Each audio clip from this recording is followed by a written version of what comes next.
YouTube, what's up, people? Flip Your Worth TV. Chilling out today. I'm here at the crib, and I decided to do a little Q&A. Well, not really a Q&A, but kind of answer a question that people tend to DM me and ask me all the time. So I figured this is something I'm gonna start doing because I'm always giving people kind of the same information, which I don't mind doing, but I can give it to you like this in video form. And then if you have any questions or anything you want to ask me, just leave it in the comments below. And when I do my next video, I'll just respond to the questions that I see. So first thing first, if it's your first time watching, again, this is Flip Your Worth TV. Subscribe to the channel.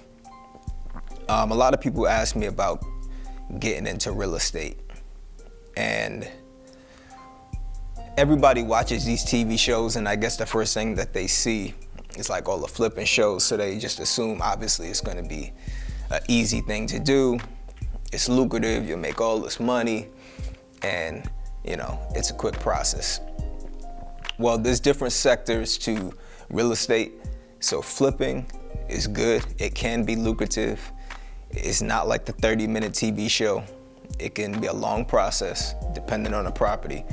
But there's four different things, the four different aspects to real estate. There's a realtor, there's wholesalers, there's landlords, and then you have flippers. Me, I flip. I do have some rental properties as well, but I mainly flip. So one thing about flipping is you have to be extremely detailed in regards to your budget, in regards to everything, like the work that gets done, all that stuff. It's down to the point of where you could be painting the interior of a house, which I tend to redo the paint on every house that I do, the interior. And you could look up at the top corner of a wall and you might see a little spot like that where the paint wasn't done properly. That's being detail oriented. Me, I look through the walls, I look at the walls, not through the walls, but I look over all the walls and I pinpoint every little thing. Obviously, even using my guys that I use all the time, people make mistakes, so you definitely have to stay on top of them. And you just have to go, we all make mistakes, that's a normal thing, but you definitely have to have a couple of set of eyes to go over everything and make sure it's done to your satisfaction. Because at the end of the day, you're the person that's paying for it, so you want to make sure that it's done right. And when the person that comes to buy the house looks over it, you'd be surprised what people see, what turns them off, what's like a red flag to them. Sometimes it's the littlest things. So you really have to be focused on the details, which is important. And then even when it comes to budget, I've seen people who get a house where they could have possibly a $50,000 profit, and then they sell the house and end up being in the hole. Now you would think that profit going from 50,000 to zero is extreme, but it's so simple as, what if you didn't look over the house properly and you didn't realize it needed a roof, or you didn't realize the house needed a foundation, or you didn't realize that the pipes were bad and the house needed to be repiped. Well, repiping a house, that could be 10 grand. Obviously, depending where you live, who does the work, prices range. But a roof could be $6,000, a roof could be $20,000. And then foundation. I've had foundation jobs that cost me $4,000, and I've had foundation jobs that cost $20,000. So if you're not really paying attention to the details and going over everything thoroughly, you can easily go in the hole. Budget-wise. Then you have wholesalers. Wholesalers are cool because there's no real financial obligation with wholesalers. They're pretty much just getting a contract. So I give you an example of A, B, and C. A is a seller, B is the wholesaler, C is me, the investor. B, the wholesaler, has a conversation with A. A wants to sell their house for $100,000. Or let's say they want to sell their house for $100,000. They're willing to take 90. Or better yet, let's say they want to sell their house for $100,000. B goes to A and say, hey, I can get you $90,000 right now for your house. close in 10 days. Depending on they may feel like, you know what, let me take that offer now. I don't feel like waiting 30 days for somebody to get a mortgage or wait for a buyer or whatever the case may be. So they say, all right, you can get me this house sold. You can get my house sold in 10 days for $90,000. Cool. Now B has this contract. They sign a contract with A for that $90,000. B comes to me, C, the investor, and says, hey, I got this house for you for $95,000. It's worth this. It needs this amount of money to renovate it. You could sell it for this, whatever, such and such, you know, along those lines. I say, cool, I'm with it. I buy it from him I buy that property for 95. Now he was only in contract with them for 90. So that extra 5,000, that went to him.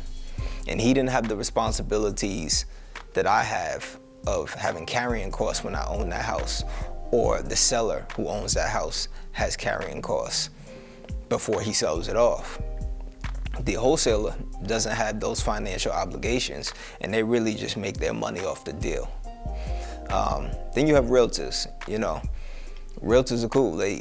There's no financial obligation to anybody. They list your house, do what they got to do. If it sells, they get their 3% commission or whatever y'all work out.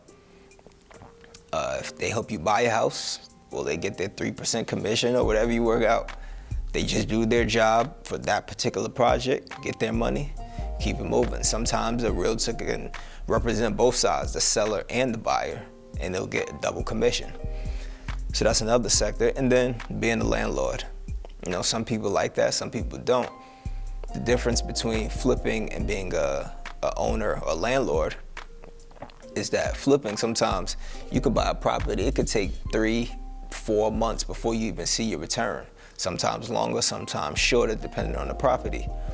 When a landlord, you go buy a house that's fully occupied, well, as soon as you buy that house and it's in your name, you immediately start collecting your return on your investment. Now, it'll be in smaller increments, obviously, compared to somebody that flipped the house. But the difference is the longevity.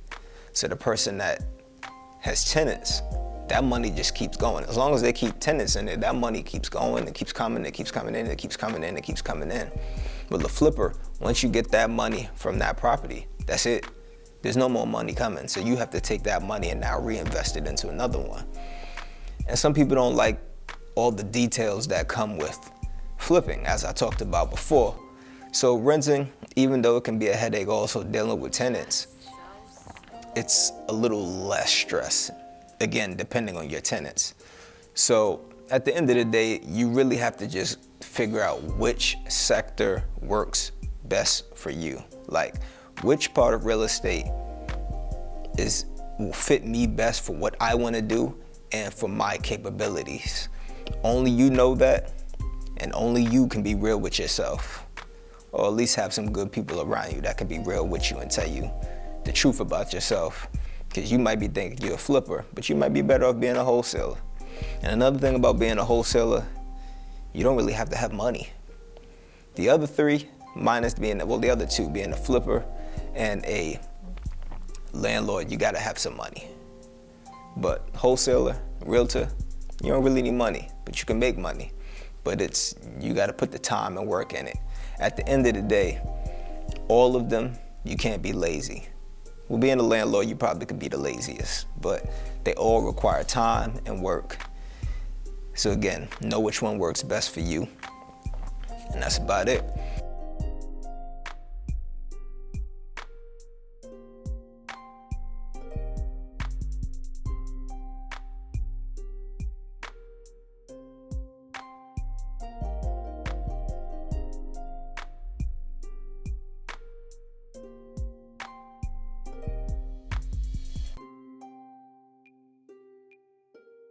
Just so.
so.